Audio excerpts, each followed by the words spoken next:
quiero darles la bienvenida a este episodio número 5 de Cuentero en la Sala, este ciclo de conversaciones, de entrevistas, de charlas con cuenteros, con cuenteras.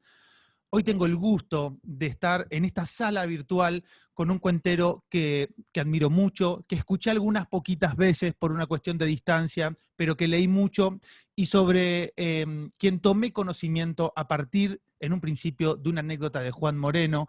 Esto ya se lo voy a contar a él, pero lo voy a presentar directamente, así lo pueden ver en pantalla. Hoy está en la sala con nosotros Nicolás Buenaventura. ¿Cómo estás, Nicolás? Bienvenido a Cuentero en la Sala.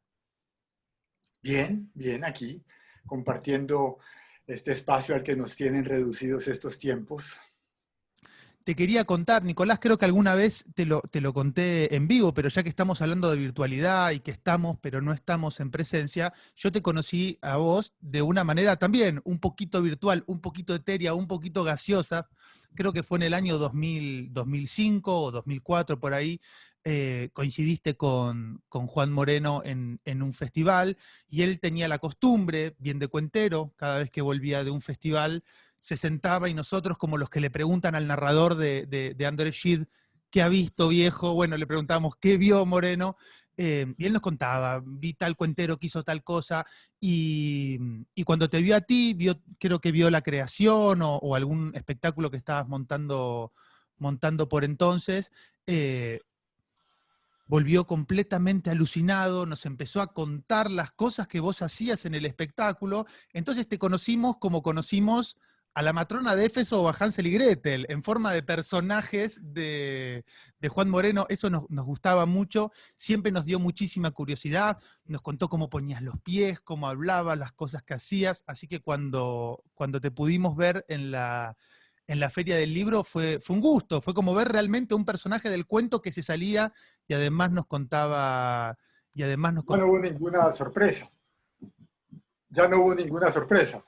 No, sí, hubo Ya un. lo había contado todo Juan, con Primero, esa capacidad maravillosa que tiene. la verdad, me acuerdo que te definió como un príncipe.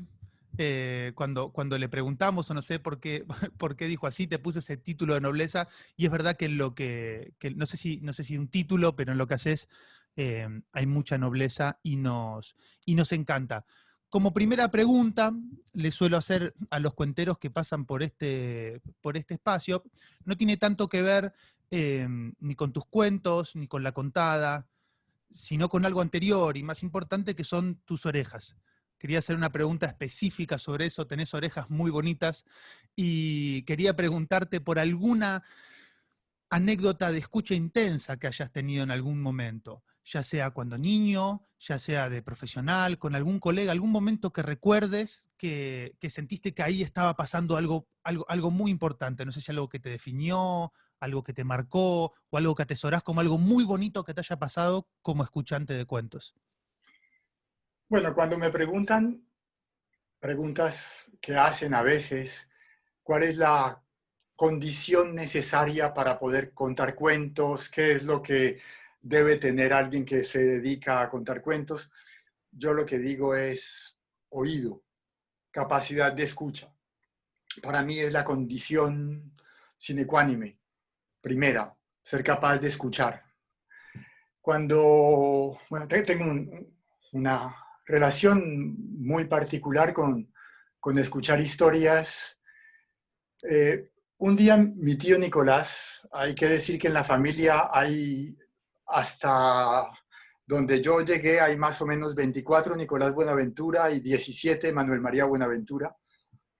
Cuando hablo de eso me dicen que es 100 años de soledad, pero yo digo, no, es la historia de mi familia. Al primer hijo se le ponía Nicola, desde los dos sicilianos que llegaron a Colombia, y al segundo se le ponía Manuel María, y los Nicola eran altos, flacos, tristes, suicidas, y los Manuel María eran gorditos, bailarines, divertidos y buenos cantantes. En fin, mi tío Nicolás Buenaventura un día, en la casa de él, frente a todos los tíos, me dijo, Nicola, a él lo llamaban Nicolás y a mí Nicola, me decía, Nicola, ¿cuál es tu tío preferido? Él esperaba que yo dijera que era él, porque él era el que me enseñaba a manejar el auto, me sentaba en sus piernas, a jugar, era el que me daba dinero, era el que jugaba conmigo, apostaba. Y yo me quedé mirándolo con una cara, dice él, de profunda tristeza, como diciéndole, ¿cómo me preguntas eso? Y le dije a mi tío Cornelio. Mi tío Cornelio era un hombre maravilloso, extraordinario, era alcohólico, estaba borracho desde las primeras horas de la mañana y siempre estaba abajo de la casa donde yo vivía, en un apartamentico con mis padres, y él estaba siempre abajo en un bar. Cuando yo regresaba del colegio pasaba al frente y él me invitaba a entrar, me sentaba en sus piernas y comenzaba a contarme historias. Era como un fuelle. Cuando tomaba aire se llenaba como y sonaba además, porque pasaba el aire entre los dientes y comenzaba a contar y a contar y a contar el camino de las hormigas, me acuerdo. Sí, había cantidades de historias, contaba las historias que había heredado también de su padre, de cómo un hombre se enfrentó a un tigre, el tigre se lo iba a comer y el hombre metió la mano adentro y lo volteó al revés. Y quedó el tigre volteado al revés y no se lo pudo comer. Y contaba historias así que a mí de niño me dejaban muy impresionado y le dije a mi tío Cornelio. Y cuando me preguntó por qué, frente a la sorpresa o la decepción o el desconcierto de toda la familia, le dije, porque, porque mi tío Cornelio me va a llevar al Amazonas a cazar leones.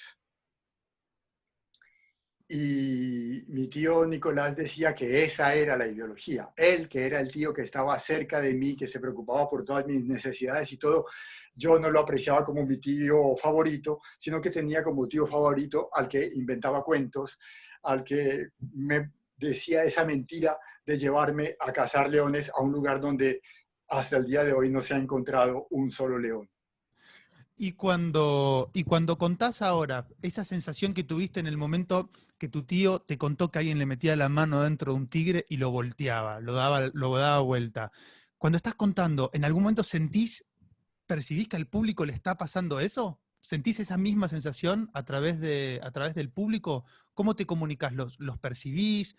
¿Los ves? ¿Los escuchás? Todo el tiempo estoy tratando de escuchar al público. Para mí es fundamental escuchar al público durante cada contada. Yo no estoy casi que pensando en el cuento. Si el cuento se lo sabe mi lengua, el cuento se lo sabe mi aliento, el cuento se lo saben mis pulmones. Ya ellos son los que se ocupan del cuento. Yo estoy preocupado de cada mirada, estoy preocupado por cada espectador que está en la sala, por el niño que está sentado en primera fila y que comienza a dormirse, o el otro que comienza a despertarse tres filas más atrás, por la señora en el fondo que de pronto una palabra le llama la atención y le comenta a su vecina. Todo eso es lo que me importa, es ese instante, ese presente.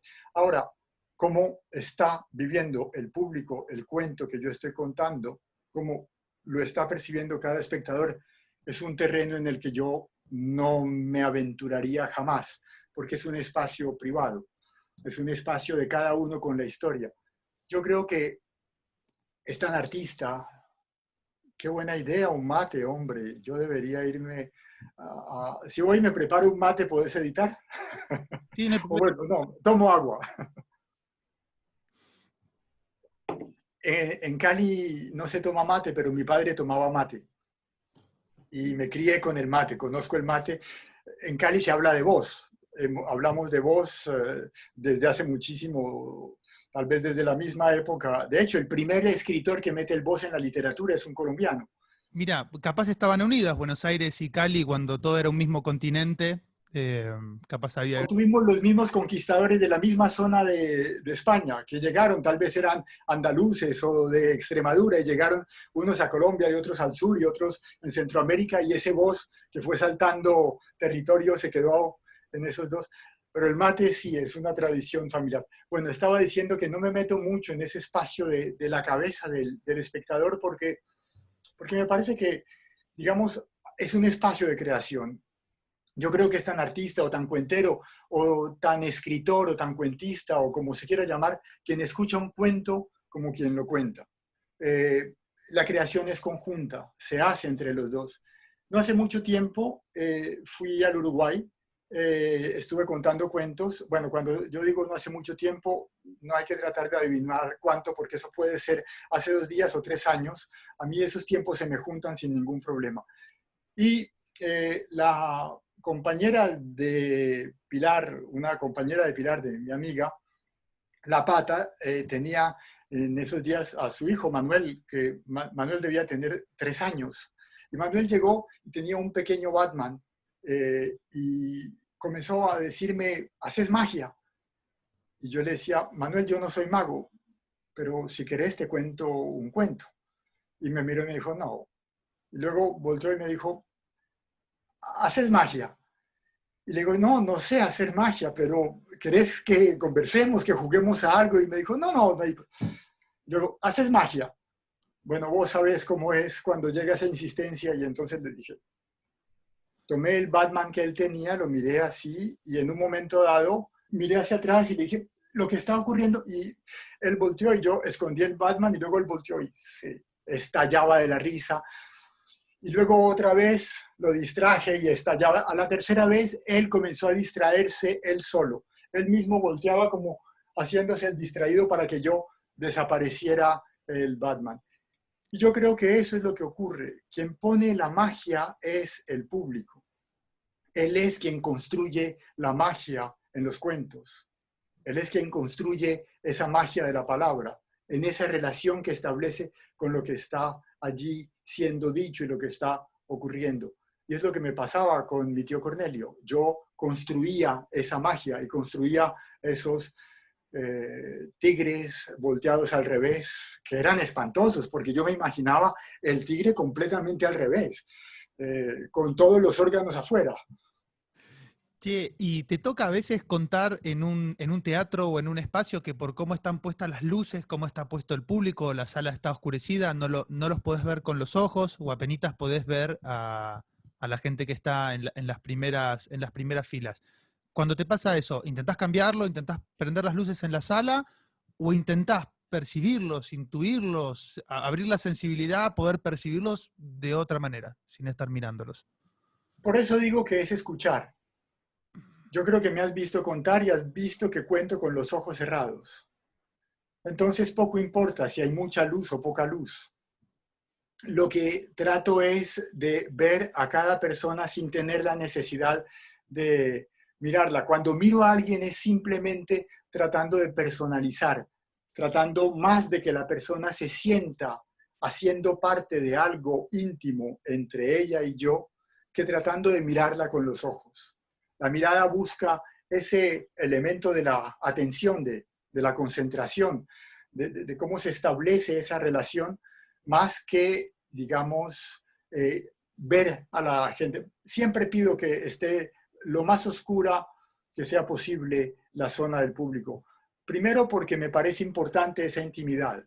Me parece importante que el público se sienta tranquilo, que nadie lo está viendo en esos momentos, que no sea, no tenga que exhibir su percepción de los cuentos.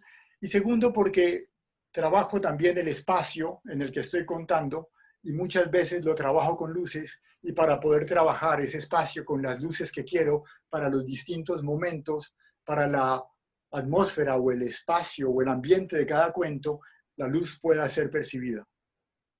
Bien, está buenísimo eso que decís. Es una línea entre la generosidad del cuentero y que tampoco se pase al fascismo, a querer imponerle que escuchen el cuento de determinada manera o meterse en ese mundo interior.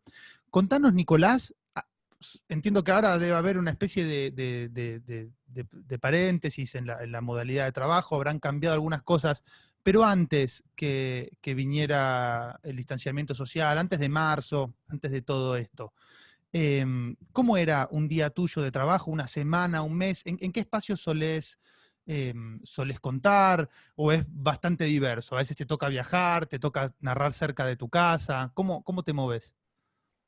Es muy diverso, depende de cada momento, depende de cada, digamos, hay varias cosas que compromete esa pregunta. Yo trato de montar espectáculos Yo llevo desde hace muchísimo tiempo una guerra por no contar cuentos sueltos, por no hacer una jornada de cuentos dependiendo del público, dependiendo del festival o dependiendo de la hora, sino por montar un espectáculo que pueda competir en cualquier lugar con una ópera, con una obra de teatro y que quepa en cualquier escenario. Y eso es un trabajo con músicos, con una investigación del espacio, del escenario, pero muchas veces me toca contar o acepto, no me toca, digamos, entro en ese juego porque hay gente que organiza festivales y hay que apoyar a la gente que organiza festivales, porque hay que apoyar a la gente que quiere difundir el arte de contar cuentos, porque hay que establecer compromisos con la manera como también se va desarrollando el arte de contar historias o el hábito, la costumbre, en fin, como se llame. Entonces, digamos que muchas veces lo hago, acepto hacerlo, de contar cuentos sueltos, pero mi objetivo fundamental, lo que más me interesa, son los espectáculos. Y me toma mucho tiempo montar un espectáculo. El último que hice fue Dar a Luz, que lo presentamos en Buenos Aires.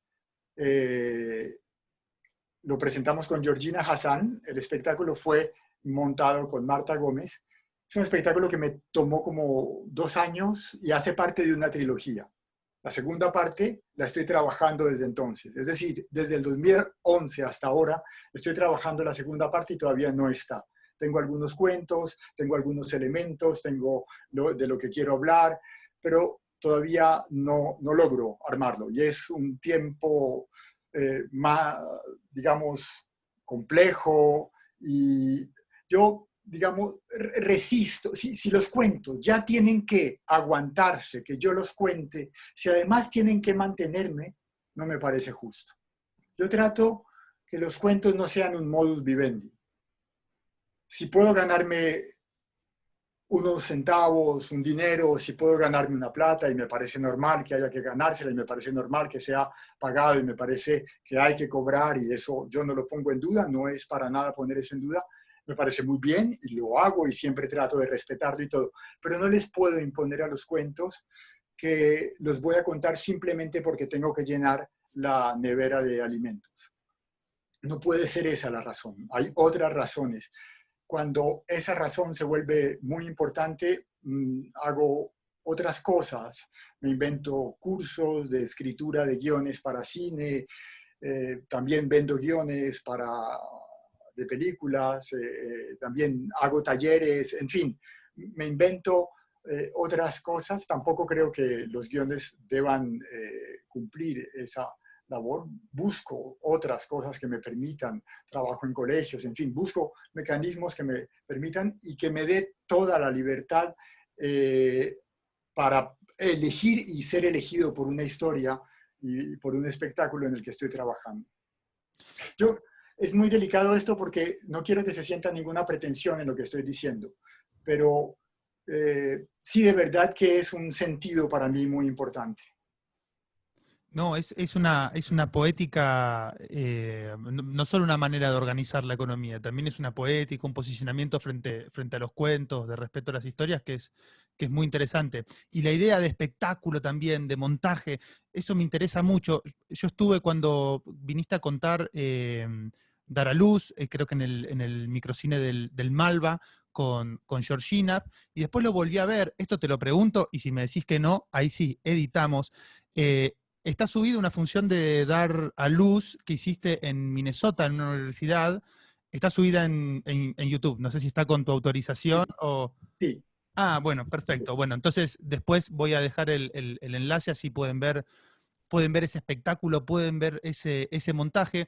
Charlamos una vez en la Feria del Libro, creo que antes de que lo estrenaras, y vos me contaste que una de las lecturas que estaba detrás de la idea del espectáculo, que te estaba acompañando en el roce y en la búsqueda de los cuentos, era la idea de eficacia simbólica, sobre todo creo que el capítulo 10 de la antropología estructural de Levi Strauss. Y me interesa ese momento previo al montaje, cuando partís de una idea previa de una intuición intelectual, de una intuición poética, y después buscas los cuentos para eso, tenés un momento en el que empezás a explorar cuentos en tu memoria, en bibliotecas, y a partir de ahí, de las chispas que se saquen, ves qué fuego prenden. ¿Cómo suele empezar el proceso de montaje, la creación de los espectáculos? Sí, ahora, por ejemplo, en este momento, llevo ya un tiempo viviendo en el Paleolítico Superior.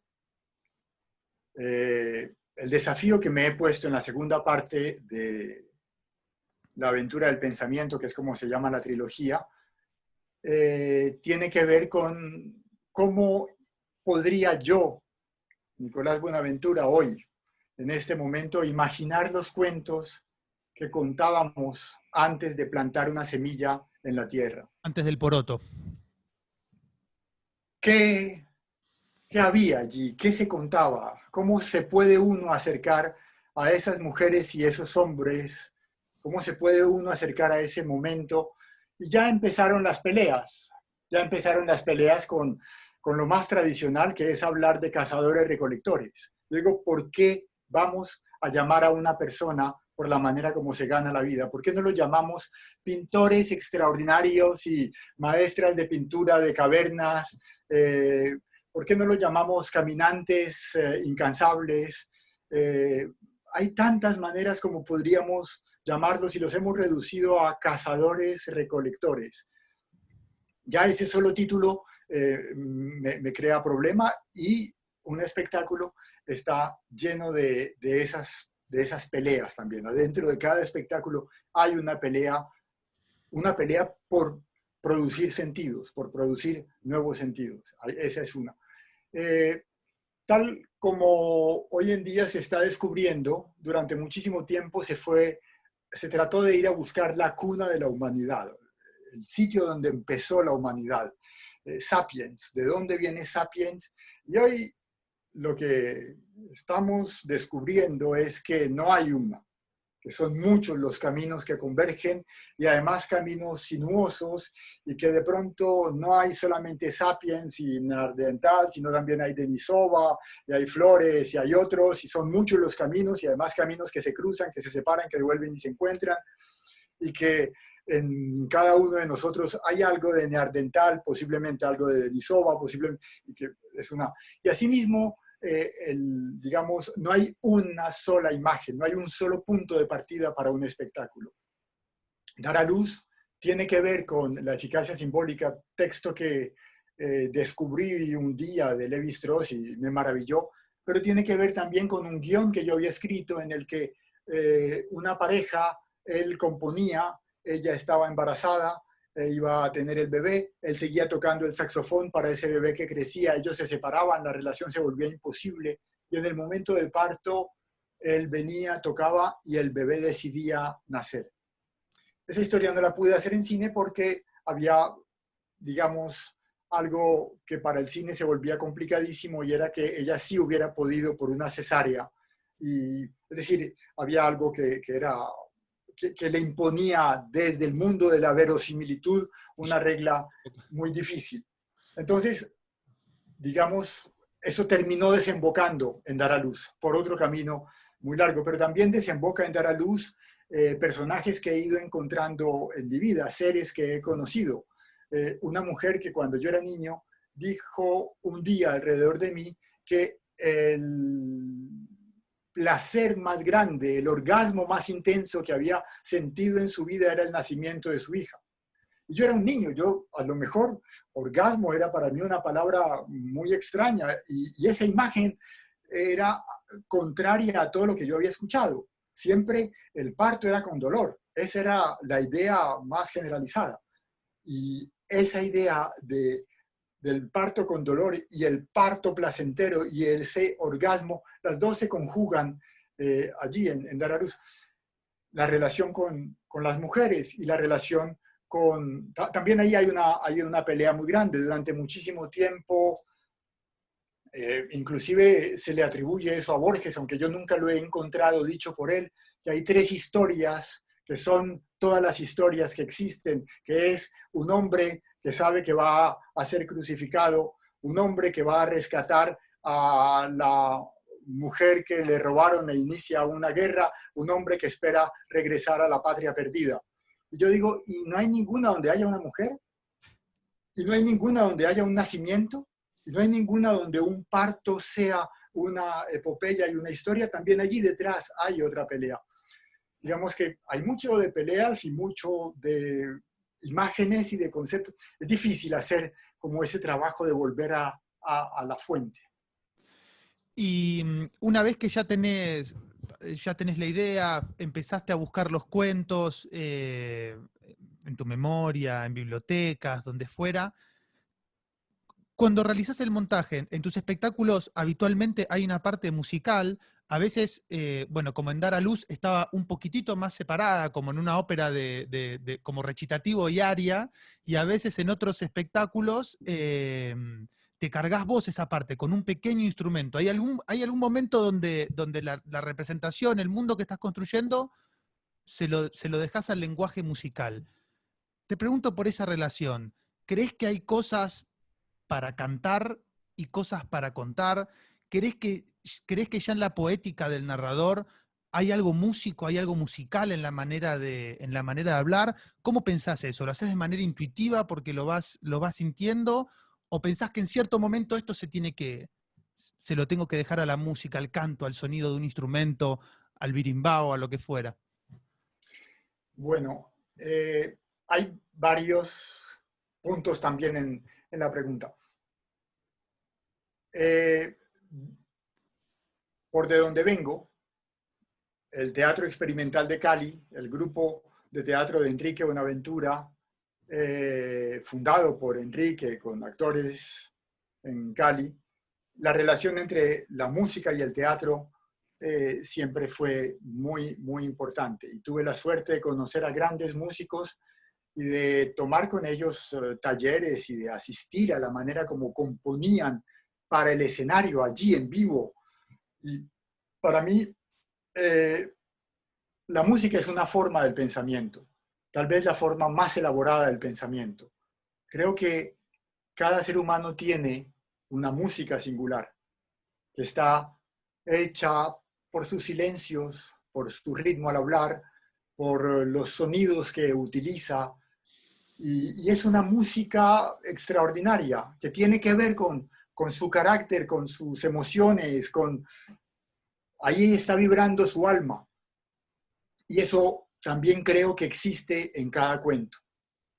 Y el trabajo que hago, en cada espectáculo trabajo con músicos. Si después cuando vuelvo a contar el cuento y lo acompaño yo con algún instrumento, es porque el músico ya no está conmigo, porque la cantante ya no está conmigo, porque las condiciones no lo permitieron y me toca a mí inventarme con los pocos recursos que tengo algo que dé esa presencia. Y cuando no, echo mano del silencio y trabajo con muchos silencios en el cuento mismo, y aunque no haya ni un solo instrumento, para mí es música y lo trato como música. Entonces, digamos que ese es un primer elemento para responderte. Un segundo elemento, yo pienso que no, somos el animal música. A veces se me antoja pensar que seres de otra galaxia, de otro lugar, llegan aquí simplemente porque encuentran esa cápsula que fue disparada al espacio y donde está una pieza musical de Bach. Y también creo que hay una obra de los Beatles. Está el aria de la Reina de la Noche, cantada por Eda Moser en un disco de oro, orbitando por Saturno. No sé dónde está eso, es impresionante. Y que de pronto un ser escuche eso, por alguna razón lo pueda escuchar, y que ellos, por alguna razón, no conozcan la música y digan, tenemos que ir a ver qué es eso tan extraordinario, y que de pronto vengan y nos pregunten, ¿y ustedes por qué hacen esto? Seríamos incapaces de responder. Y si nos preguntan qué es eso que hacen, seríamos incapaces de contarlo, porque la música es un lenguaje intraducible. Es de los pocos lenguajes que tenemos nosotros intraducibles. Si nosotros somos el animal que traduce, somos capaces de traducir olores a palabras, somos capaces de traducir colores a sensaciones, pero somos incapaces de traducir uno de los lenguajes más generalizados que tenemos, que es la música, y que para mí guarda un misterio de lo que somos como animal. Hay pájaros que son capaces de combinar cantos extraordinarios. Hay algunos que son capaces de tener 250 voces, pero frente a lo que es capaz de hacer este animal música, las distancias son gigantescas. Mencionaste el teatro experimental y hay una frase, así como vos comentaste esa de Borges, que no estás seguro si él la dijo en un momento. Yo se la escuché, pero con 7 temas. También estamos dentro del arquetipo. No sé si la habrá dicho en algún momento o si la escribió. Hay una frase que yo leí en un momento y antes de esta entrevista intenté recuperar a ver dónde estaba, que no sé si es tuya o de tu papá, que mal reproducida en este momento por mí sería algo así como que lo que define a la forma artística de la narración es eh, su constante retención frente a la tentación de representar. ¿Sí? No, no sé de dónde pudo haber venido, me interesa. Esto, Sí. la historia que hay detrás de esa frase es que cuando yo comencé a contar cuentos, me salí del grupo de teatro y me dediqué a escribir para cine y a contar cuentos, que las dos cosas empezaron casi al mismo tiempo. Eh, Tiempo después ya había yo montado 3 espectáculos de cuentos, acababa de terminar de montar los cuentos del espíritu, y a Enrique, a mi padre, alguien le dijo que si no era una traición lo que yo estaba haciendo, dedicándome a los cuentos y no al teatro. Y Enrique fue y miró atentamente un espectáculo de cuentos y al final le dijo a la persona y dijo, lo que él hace es una forma teatral, lo que él hace es teatro, pero es un teatro cuya, eh, cuya característica reside en resistir a la tentación de representar. Bien, bueno, ahora veo, recordando tu relato, que te la habré leído a vos en algún texto, con lo que decías de la música, que la música es la mímesis, la representación del misterio, de lo que no se puede representar ni indicar con ninguna palabra. Ahí la mixtura es muy interesante. Y también me gustaba mucho eso de definir, no sé cómo te llevas vos con esa frase dicha por tu papá, pero también me interesa. Ah, cambió mi manera de contar. Es decir, haberlo escuchado se volvió algo que en mí era absolutamente intuitivo y que yo ignoraba, se volvió algo, digamos, de ahora en adelante pensado como un sentido. Y cuando represento con algunos elementos, cuando hay una, voy hasta el borde de esa tentación de representar y me gusta jugar con ella y sigue siendo un diálogo con él, con Enrique, por supuesto. Bueno, hablando de eso, de los momentos miméticos dentro del relato, hay historias que imagino que vos contás, no, me lo imagino y capaz no es así. ¿Solés repetir espectáculos o montajes que quizás estrenaste hace 15 años? ¿Te nace la oportunidad, te lo piden, te da ganas de volver a hacerlo y volver a hacer ese montaje? Trato de mantener vivo todo el repertorio. Bien, entonces Trato de mantenerlo vivo. Hay de pronto algunos cuentos que yo ya no puedo habitarlos o que ellos ya no me pueden habitar y que nos hemos divorciado en buenos términos siempre, no ha habido mayores problemas. Y hay algunos que sí, que por eso ya suelo decir que cuento cuentos que no entiendo, que cuento los cuentos que no comprendo.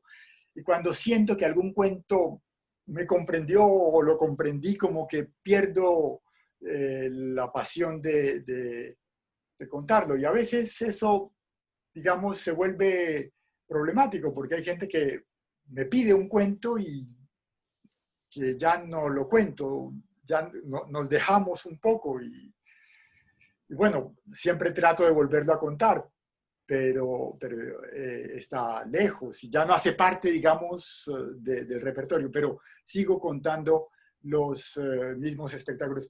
El otro día fui a un espectáculo de circo, del Circo Invisible, y me encantó lo que dijo el director y fundador del Circo Invisible, que decía: he montado en 40 años 3 espectáculos y creo que he hecho uno de más, por lo menos.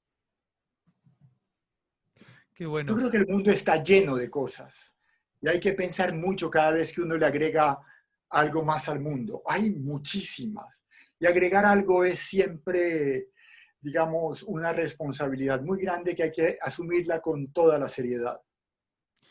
¿Y cómo te llevas con los personajes de los cuentos que quizás contás o venís contando o venís en relación? Cuentos donde todavía zumba la mosca, como decía Walter Benjamin, el sentido como ese moscardón que todavía está zumbando mientras estás leyendo. Eh, Esos personajes, la primera vez que lo contaste, eh, una cierta mujer haciendo una cierta cosa, un cierto hombre, un cierto Dios, en un momento habló y dijo algo en un cuento. Y habló de una manera. Y yo creo que cuando vos lo estás contando, estás viendo a esa mujer que está haciendo eso, o a ese Dios que está vacilando por alguna cuestión. Y luego pasan 15 años, 20, y lo volvés a contar, y vuelve a aparecer ese personaje. ¿Cuál es tu relación con los personajes? ¿Los ves como si los pudieras conocer? ¿Van cambiando conforme vos vas cambiando? ¿Habitan en un mundo que no tiene demasiada relación con los cambios de este? Si los vieras en la calle, vos vivís en París y en el metro, te podés encontrar personas de distintos lugares, ¿los podrías reconocer? Lo que pasa es que hay un nivel, de pronto es un poco difícil de aceptar o de entender, no sé, pero para mí es como evidente. Hay un nivel en el que más que personajes, o menos si querés, no sé, como querás, son palabras. Es muy distinto cuando yo pienso una película, que imagino algo que voy a filmar o que estoy escribiendo algo que alguien va a filmar. Ahí parto de personajes y seres en un movimiento particular. Cuando es algo que voy a contar, cuando hace parte de un espectáculo, esa es una palabra. Es decir, es una palabra encarnada. Más que una persona, es una palabra. Y es una palabra que veo y que tiene peso, que tiene color, que tiene sonidos, que tiene movimiento, que tiene densidad como palabra, como tal. Entonces, eso que vos decís que cambian, me sucede sobre todo porque son las palabras las que van cambiando. Me preocupé y me sigo preocupando de contar siempre con el mínimo de palabras. Contar con el mínimo de palabras implica que te sabes el cuento palabra a palabra, respiración a respiración, porque lo que querés es sacarle palabras y sacarle palabras, es lo que más querés, borrar. Ese es el instrumento que querés para que todo suceda ya en quien está escuchando. Durante muchísimo tiempo decía con una gran pretensión que era importante encontrar las palabras precisas. Me he dado cuenta de que eso no existe. Las palabras precisas no existen.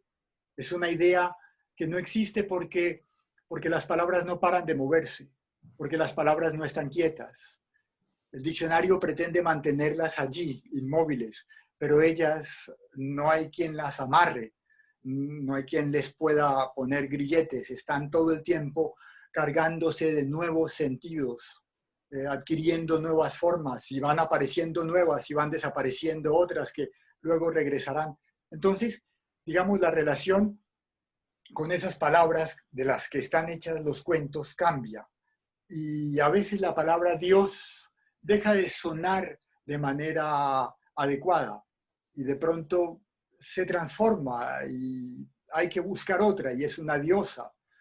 O simplemente ya no es ni Dios ni diosa, sino que es una fuerza creadora o simplemente es una envidia con alas y tiene otra palabra. Y, y a mí lo que me interesa es justamente todo lo que puede haber detrás de esa palabra y todo lo que esa palabra puede mover en quien escucha. Pero yo no pretendo que ni para mí ni para quien escucha sea una vieja que sube a un autobús, sino que quiero que más bien entienda lo que hay detrás de la palabra vieja, palabra que en muchos lugares ya no se puede usar, hay que decir una señora adulta o una anciana o una señora grande, porque la palabra vieja tiene unas peleas que dar. Y lo que me interesa es comprometerme con esa palabra. También recuerdo que a veces conversamos sobre etimologías de palabras. Las palabras tienen una historia en nosotros, cuando las escuchamos, cuando las usamos, tienen una historia reciente en nuestra lengua, una prehistoria en otras lenguas, fueron cambiando. A veces te pasa que cuando una palabra te inquieta o cuando contás, sentís que ya no es propia, te vas a investigar la etimología, cómo suena en otras lenguas, para intentar encontrarle eh, alguna variante, algún otro sentido. ¿Llevas ese trabajo a la creación de los espectáculos también? Me maravilla ese trabajo. Me maravilla el trabajo de desandar las palabras. Esa palabra, desandar, es una palabra ya maravillosa. Y desandar palabras, ya eso es todo un viaje. Y me encanta eso, de andar desandando palabras. ¿Y cuando contás en francés también? Sí, ¿Y lo tomás con naturalidad?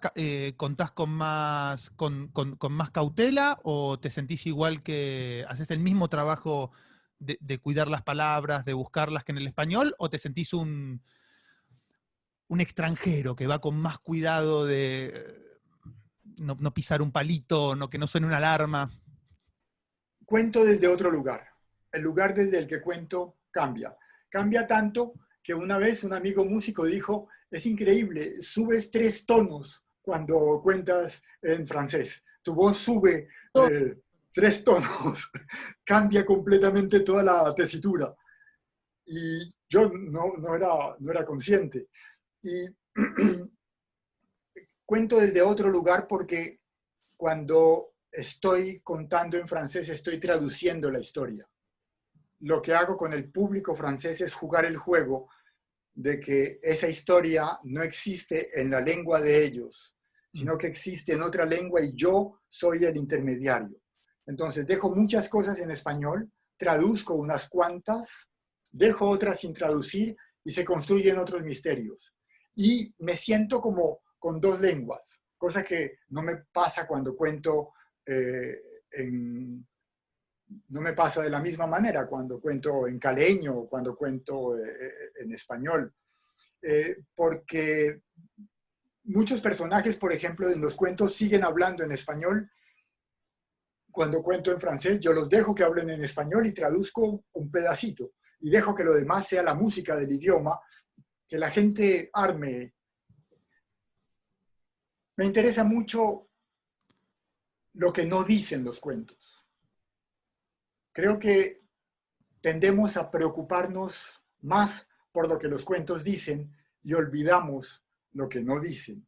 Y tal vez la maravilla de un cuento está mucho más en lo que no dice que en lo que dice. Hablamos, Y perdón. para indagar ese espacio de lo que los cuentos no dicen, es muy importante ese trabajo con las palabras, porque es allí donde está esa dimensión, en las palabras y los silencios. Y al pasar a otro idioma, al pasar al francés, que digamos soy capaz de hablarlo de una manera corriente y al cabo de 10 minutos de hablar alguien preguntará ¿y de dónde viene? Tiene un acento, pero muchos pueden pensar que es de una zona de Francia o de otro país francófono. Después, si ya nos peleamos, ahí sí se dan cuenta de que no soy francés porque, o que no tengo el francés como lengua materna. Pero me interesa mucho esa precisión y al pasar a otra lengua, el único lugar que puedo es aquel de la traducción, de que les entrego algo de ese misterio que está en otro lugar. Che, y hablamos de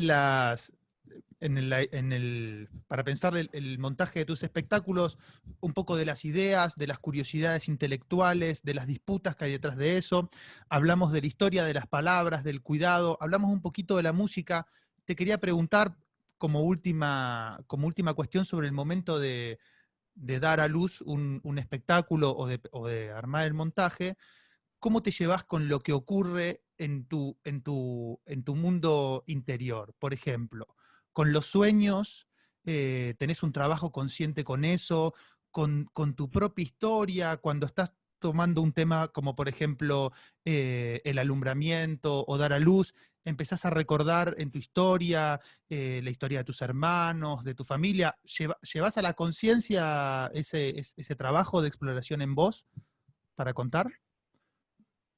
Los sueños, de hecho, en este nuevo espectáculo que estoy escribiendo en este momento, eh, buscando las historias que contábamos antes de la semilla, los sueños juegan un rol fundamental.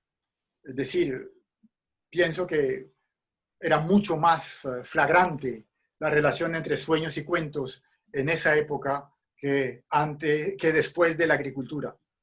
Y ahí mis sueños, que a mí me desconcierta, por ejemplo, soñar con gente que nunca en la vida he visto. A mí me desconcierta llegar en los sueños a discutir con gente que jamás en la vida he pensado encontrarme y con situaciones absolutamente ajenas, ir a lugares absolutamente desconocidos me desconciertan. Eso me deja absolutamente, sí, asombrado. No, no, ahí hay un misterio. Y le cuento a Pilar, a mi compañera, muchas veces los sueños por la mañana y sigo pensándolos y sin tratar de utilizarlos, sin establecer una relación directa. A veces ocurre que comienzo a dormirme y al cabo de un tiempo, no sé calcular cuánto, pero poco tiempo después me despierto y tengo que escribir algo. Y es algo que tengo que apuntar. Y me despierta eso, que lo tengo que apuntar. Y los tengo allí escritos, a veces en solapas del libro de cabecera, porque no encontré otro lugar para escribir. Eh, lo que decías de contar acerca de la historia de uno mismo, de la familia, de la infancia, hay, hay algo, yo no sé si es verdad, poco importa, pero cuentan que, eso lo escuché en África, cuentan que en la formación de el que toca la cora o la cora, la cora o la cora, son, creo que son 24 años, a ver cuánto. Es que mis matemáticas son realmente, bueno, creo que son, no sé si eran, no, 28 años, creo que son 28 años la formación de alguien para que pueda tocar la cora. Los primeros 7 años, el que va a aprender a tocar la cora tiene 7 cuerdas y con esas 7 cuerdas aprende la lengua de la madre. Luego le dan 7 cuerdas más y con esas 7 cuerdas aprende la lengua del padre. Luego le dan otras 7 cuerdas y aprende su lengua. Pero le faltan 7 cuerdas fundamentales, que son la lengua del otro. Y ahí sí puede tocar la cora. A mí me parece que muchas veces tendemos a olvidar. Y la lengua que me importa, que más me interesa, es la lengua del otro. Es ese punto en el que somos. Dejar de conjugar en primera persona y encontrar un lugar en el que somos. Nicolás, estaba viendo el tiempo, creo que estamos como para ir haciendo algunas últimas preguntas. Hay mucho que te quiero preguntar, pero también me interesa confiar en el silencio, también tendremos otro encuentro. Eh, Te quería consultar si tuviste alguna reflexión, algún pensamiento o la necesidad en algún momento de contar cuentos así como estamos conversando ahora, a través de mirando básicamente un vidrio iridiscente. Eh, ¿Te ocurrió eso? ¿Lo hiciste? ¿Cómo te sentiste? ¿Cómo lo pensás? ¿Pensás que es algo para zafar algún momento y tener algún contacto? ¿Es algo que no conviene hacer? ¿Cómo te llevas con esta necesidad? Es una de mis incapacidades. Es una incapacidad. Uno de mis límites, y esta situación actual ha tocado ese límite en mí y lo ha tocado de manera drástica. Me han pedido en varias ocasiones que haga un cuento, no ya con alguien al frente, porque mal que bien estamos aquí los dos en este mismo instante y hay una relación, pero ya frente a una pantalla y sentarme yo al frente y contar, no lo consigo. No lo consigo. Digamos, el otro día encontré una imagen y me voy a permitir repetirla, eh, y es el fuego. Uno puede filmar el fuego y escuchar el fuego. Eh, la música del fuego puede ser muy atractiva, muy atractiva. La imagen del fuego puede ser muy intensa, muy fuerte, lo puede a uno inclusive embriagar. Pero ni la imagen del fuego ni la música del fuego calientan. Y el sentido del fuego es calentar. Y a mí me pasa lo mismo con el cuento. De alguna manera, el sentido del cuento es así, en esa relación, es como el fuego que hay que compartirlo. Segundo, porque yo no creo que el cuento es algo que hay en mí y que yo le entrego a la gente a través de un medio. Yo creo que el cuento, a pesar de que yo me lo sepa palabra a palabra, a pesar de que lo respire en mis pulmones, a pesar de que esté en cada átomo de mi saliva y que mi rodilla izquierda lo conozca en cada silencio, es algo que nace en ese momento, en el momento en el que estoy allí, y nace en ese silencio que ocurre, en esa atención que allí tiene lugar, y en el no silencio, y en la no atención, y en la distracción, y en todo lo que ocurre en ese instante del cuento. Él es todo eso, el cuento, y es fundamentalmente relación, es fundamentalmente vínculo. Y aquí está demasiado mediatizado. El aparato, que se supone que es el medio, es demasiado sujeto. Él tiene demasiada presencia y demasiada importancia, tanta que no logro restársela. Una última cosa te voy a preguntar a manera de recomendación lectora o de sugerencia, pensando en un público que nos puede estar escuchando, de cuenteros, de cuenteras, de oyentes de cuentos o gente que les interesa no solo los cuentos, sino un poquito la forma poética de la narración o cómo se hace esto. Si tenés alguna recomendación de lectura, algún libro que hayas leído hace poco o que haya sido importante para vos en estos tres géneros: un libro de cuentos, un libro de literatura, pero que no sea de cuentos, puede ser una novela, poesía, teatro, y algún libro, como hablamos de la antropología estructural, algún libro que no sea literario, un ensayo, un texto de filosofía, de sociología o de historia que quieras compartir. Puede ser que estés leyendo ahora y te interese, algo que digas, hay que leer esto. eh, ¿Qué nos puedes decir? Eh, digamos, esa respuesta es siempre muy, muy circunstancial, depende siempre de cada momento. De la En este momento, por ejemplo, estoy terminando una nueva lectura del Quijote. Eh, yo creo que es un libro que hay que volverlo a leer, y si se pudiera cada año. Los años anteriores he empezado pero no he terminado, y este ya estoy cerca del final de la segunda parte y vuelvo a divertirme como niño y a tirarme al piso de las carcajadas que que me suscita y a asombrarme de cosas que están allí y yo no había leído.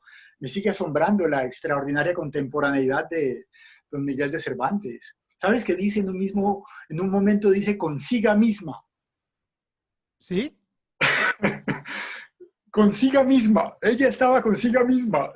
Cosas que de pronto me las vuelvo a encontrar desde hoy en día, desde el presente, leyéndolo y Bueno, sí, es hay un redescubrimiento. Cervantes o las cosas las pequeñas alegrías a nivel palabras que deja el Quijote es impresionante. ¿Lo estás leyendo de nuevo como novela? ¿Lo estás leyendo como texto sagrado, abriendo así a ver qué alegría te depara, como esto de consigo misma o aquello de los pájaros hogaño, que volví a leer hace poquito, me parece hermosa esa palabra, hogaño, para ver los pájaros haciendo un nido? No, lo estoy leyendo como novela. Lo estoy leyendo como novela y yo soy muy mal lector. Soy un lector, digamos, muy poco serio. Yo leo filosofía, leo eh, matemáticas, lógica matemática, leo, pero de manera muy responsable. Es decir, si no entiendo, sigo, y si me aburre demasiado, lo dejo. Pero no me preocupo por entender todo, no me preocupo por, no, digamos, hay una... Bueno, del libro de cuentos me es difícil no hablar de Las Mil y Una Noches, libro que todo el mundo cree conocer, que todo el mundo habla como si lo conociera eh, al dedillo y como que, o que ya se lo contaron, o que ya sabe qué es, y que también como que olvidamos primero, la cantidad de traducciones que hay, la cantidad de versiones distintas que hay. Yo leí sí, hace poco leí una nueva versión que publicaron aquí en Francia, una nueva, a partir de descubrimientos de nuevos manuscritos, porque allí también, como en Don Quijote, hay una construcción literaria extraordinaria. Sí, son cuentos, hay tradición oral, pero en Don Quijote hay muchos cuentos y hay mucha tradición oral. Si vos te pones a ver Don Quijote desde el punto de vista de la oralidad, eh, un enorme porcentaje del libro son conversaciones. Alguien que cuenta algo que le pasó a alguien. Llegan a un pueblo y le cuentan el chisme del que está ahí o que tenga cuidado con aquel. Sí, y alguien está, y lo que más le divierte a Cervantes es poner a dos personas a hablar. Y es de lo más divertido. Y uno cree que no, pero termina siendo de lo más divertido. Igual pasa en Las Mil y Una Noches y también tiene una estructura de una autora detrás, de un personaje central femenino que de alguna manera construye el contar, como también Don Quijote construye él, su propio contar frente. Es decir, no sé si esto sea cierto, pero mi intuición, mi lectura, es que según Cervantes el Quijote es escrito en árabe y lo que nosotros leemos es una traducción. Porque el que lo está traduciendo, además él dice, lo está traduciendo al español. Es decir, hay otro libro secreto al que no podremos llegar nunca, que es el verdadero Quijote, escrito en árabe, del que no tenemos ninguna noticia, del que Cervantes nos da noticias. Bueno, en fin, lo mismo pasa con Las Mil y Una Noches. Digamos, no sé, hablaría de Montaigne, los ensayos de Montaigne. Es un libro inagotable, es un libro al que yo regreso constantemente y no deja de asombrarme constante. Sí, es como un encuentro con un amigo que me sorprende y que me supera constantemente. Un amigo escéptico y cándido al mismo tiempo. Están buenísimos los ensayos de Montaigne. Te quería preguntar con respecto a las noches, a las mil y una noches que estás leyendo. Vos cuando lo lees, ¿intentás buscar alguna traducción, alguna versión que intente reponer lo que contaban cuenteros y cuenteras en Alepo, o en esa zona? A mí me interesa muchísimo eso. Si hay algo olvidable en el mundo, es un cuentero, digamos. Mientras mejor sea, más olvidable va a ser. Y estos cuenteros de Alepo soñaron una narradora inolvidable, que es Sherezad, para de alguna manera quedar de algún modo.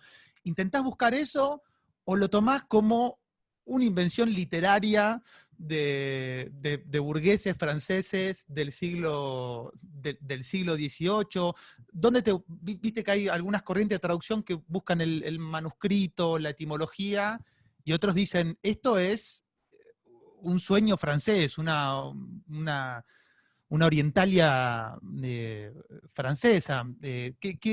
¿Por qué lado te gusta encarar las noches? ¿Una versión más filológica o una versión más a lo galán? Tal vez me pasa como a mi tío, tal vez me pasa como con mi tío.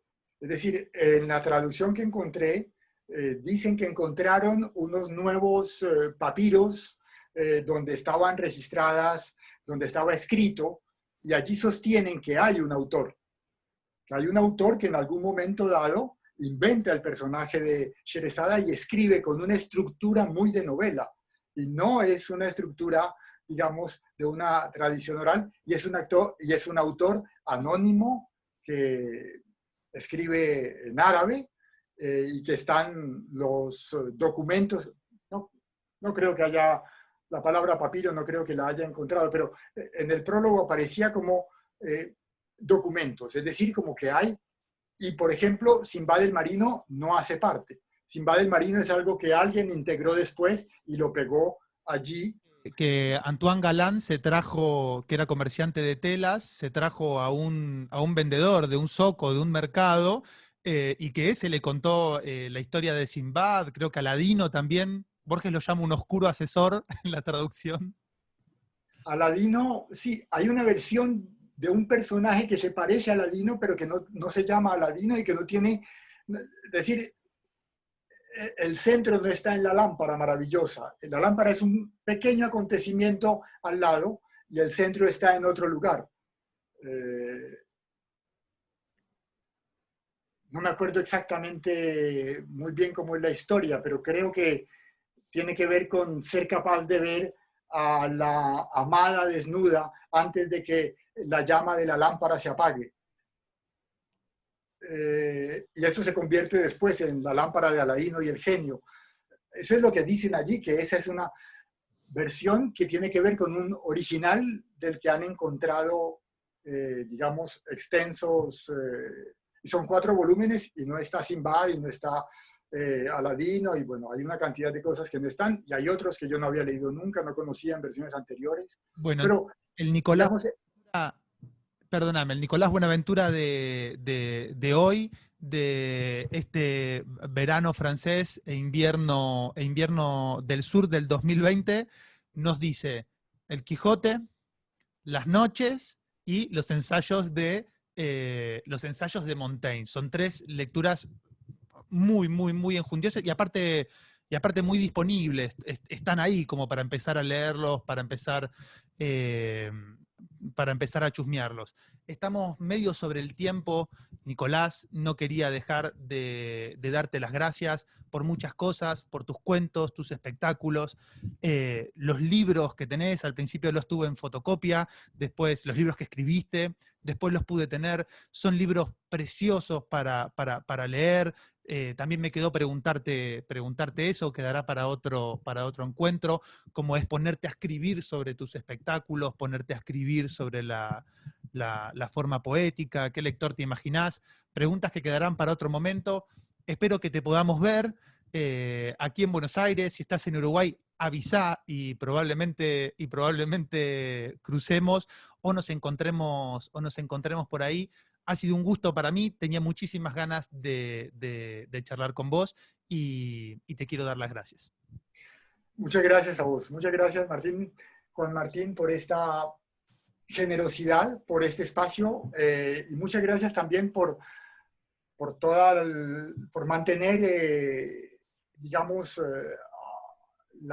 los cuentos y todo el patrimonio que significa el trabajo de Juan Marcial, que es tan importante por subir los cuentos a este espacio. Y sí, muchas gracias. Y yo también espero tener la ocasión de compartir con vos, de verte, porque no he tenido la suerte de escucharte contando, solamente en ciertos momentos, las cuartetas en una pizzería que nos dimos un día y que contaste algo muy rápido y siempre en ocasiones muy informales que también son muy valiosas, pero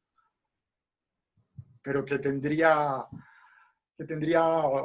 digamos, mucho sentido para mí escucharte también en un espacio de narración y compartir contigo, no sé, un lugar un espacio de narración de cuentos. Bueno, queda pendiente el encuentro, ya que lo mencionaste a Moreno, es mérito y pedido de él que las cosas se puedan subir. Él está súper contento con eso, pasa eso, capaz no la sube él porque no tiene un perfil en las redes sociales, pero le vamos leyendo lo que la gente comenta.